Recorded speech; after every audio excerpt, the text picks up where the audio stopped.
Does that help Tesla? I mean, you had Tim Waltz, who's a huge jerk, running around on stage with the Tesla stock price where the stock price had gone in half, and he was overjoyed. What an evil thing to do! What a creep! What a jerk! Like who derives joy from that? And who derives joy? Elon, my dude. Don't ask questions that you don't want the answer to. Now, there are about 100 reasons why not to feel sorry for Elon Musk, who seems to be on the verge of tears at the very notion of his precious stock price falling. But chief among those reasons is that Elon's pet project, Doge, has been responsible for the elimination of tens of thousands of jobs. And this is how sympathetic Elon Musk was to that.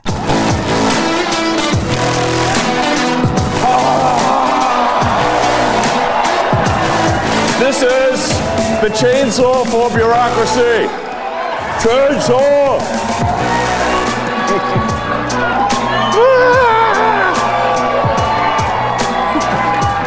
That's perfect. All right. I love it. Mr. President, thank you so much. All right. Thank you. Thank you, sir. Nice to meet you. I love it. We love it. We love it. In other words, Musk has overseen roughly 50,000 cut jobs, overseen the buyouts of another 75,000 who likely feared their jobs would be eliminated anyway, and is planning to fire another 170,000 people, and yet this guy has the audacity to sit there and offer up crocodile tears and a quivering upper lip that his stock price is falling? Give me a break, dude. If you can fire people at will, including veterans, seniors, doctors, scientists, and regular hardworking Americans, then spare us the sob story that you have less stock assets to borrow against. Isn't it always interesting that the people who have the most always view themselves as the biggest victims? Like, here Elon is hacking away at jobs and gloating on stage with a literal chainsaw, while those tens of thousands, soon to be hundreds of thousands, of families have to figure out how to make ends meet, and yet we're supposed to feel bad for the richest man in the world? Although this is a recurring theme in this White House. On a daily basis, Donald Trump also presents himself as the victim. He whines that he was the subject of prosecution as if he's somehow entitled to full impunity while the rest of us rubes have to follow the law. The guy is the literal president of the United States and still whines like a little bitch on a daily basis about how everybody's out to get him. I mean, my God, between Trump and Musk, you would have a hard time finding two people who feel worse for themselves. But hey, thank God we didn't elect a woman to be president. Wouldn't want someone too emotional in the White House, huh? In fact, Elon Musk was then excoriated online for this little pity party. Jon Favreau wrote, "The guy who gleefully took food and medicine away from poor kids thinks mocking the company's stock price is evil. What a little bitch."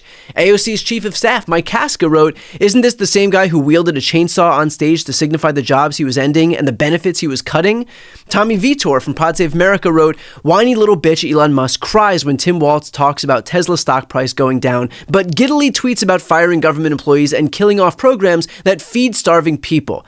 Jessica Burbank wrote, "You're laughing. My company, which stock I leveraged to buy the public square, is falling and you're laughing." Crystal Ball wrote, "The richest man on earth is sentencing kids in poor countries to death from preventable diseases, delighting in mass firings, destroying the program that keeps elderly from eating cat food, and he thinks we should feel bad for him that his stock holdings are down."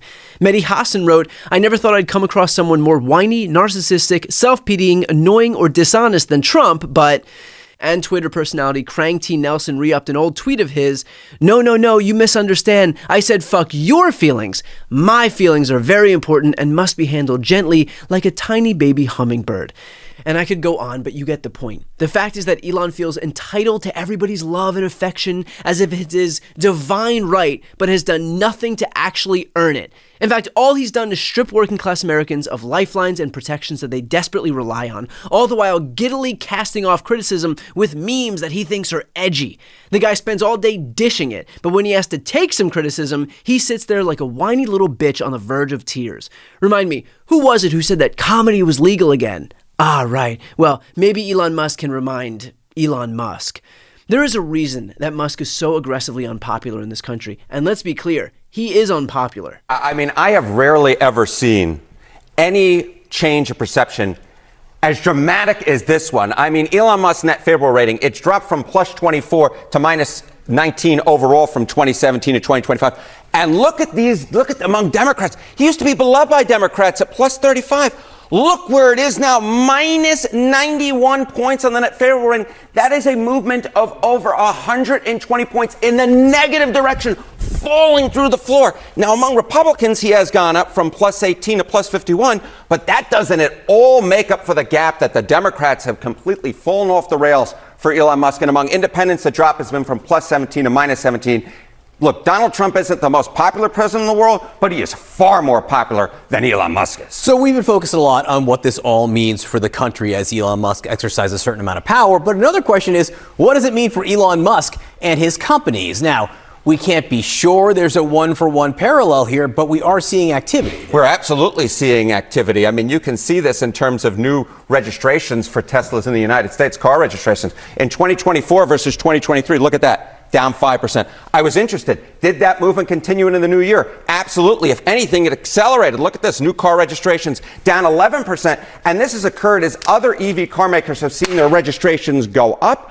And it has also occurred as Tesla's registrations and the people buying Teslas worldwide has also dropped. It's not just a U.S. phenomenon. And in 10 seconds or less, part of the reason is who buys EVs. Yeah, that's exactly right. Who buys EVs? Look at this. The share of EV owners who are Republicans, just 20%. When you're falling with Democrats, falling with independents, you're giving up a large share of the market. And that is a big reason why Tesla is struggling. And the reason for that unpopularity is clear. While he parades himself around as some white knight, as some benevolent patriot, he is almost unilaterally responsible for taking an axe to critical programs like cancer research, healthcare, clean food and water, HIV prevention, CFPB, which protects consumers who've fallen victim to predatory financial institutions, all the while helping himself, his businesses, and his profits.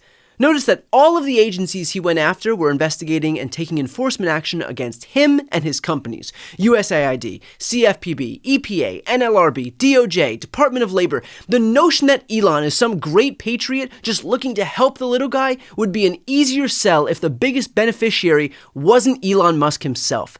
Something to think about the next time Elon sheds some crocodile tears because his precious stocks take a turn for the worst.